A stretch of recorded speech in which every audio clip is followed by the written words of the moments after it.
প্রিয় দেশবাসী, আসসালামু আলাইকুম। আমরা বর্তমানে আছি চট্টগ্রাম বিভাগের বাঁশখালী উপজেলায়। তো আজকে সারাদিন বিভিন্ন প্রান্তরে ঘুরে ঘুরে, বাঁশখালীর বিভিন্ন প্রান্তরে ঘুরে ঘুরে আমাদের বিভিন্ন টিম ভাগ করে প্রান্তরে প্রান্তরে পৌঁছে নিচ্ছে আমাদের উপর সামগ্রী।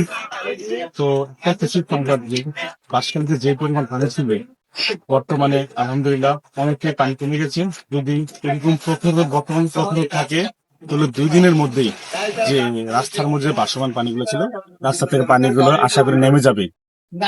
তো আর আশেপাশে বিভিন্ন চকরিয়ার কথা তো বলতে পারবো না, যেহেতু আমি চকরে নাই। যারাই বর্তমান প্রাণ দিবেন খুব তাড়াতাড়ি আসেন, বিভিন্ন প্রান্তিক অঞ্চলে হেঁটে হেঁটে গিয়ে আমাদের মতো প্রান্তিক অঞ্চলগুলো ত্রাণগুলো পৌঁছে দেন। আর আরেকটি ঘুরে ঘুরে যেটা দেখলাম যে ওদের বিভিন্ন বাড়িঘর ক্ষতি হয়েছে। যারা বড় পরিসরে কাজ করতেন তারা পুনর্বাসনের জন্য কাজ করতে পারেন, যাতে তাদের যে ক্ষতিগ্রস্ত অসহায় মানুষগুলো যাতে তার কিছু হলেও কষ্ট লাঘব পায়।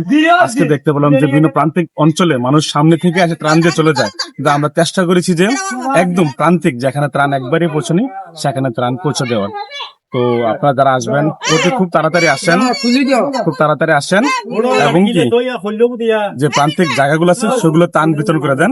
এবং বর্তমানে একটা কাজ করতে পারেন যে পুনর্বাসনের কাজ করতে পারেন, সেই লক্ষ্যে আপনি এগিয়ে যাবেন। সর্বশেষ আমরা মাতৃভাষার জন্য দোয়া করবেন, মানবতার পাশে থাকতে পারি। জয় হোক দেশের।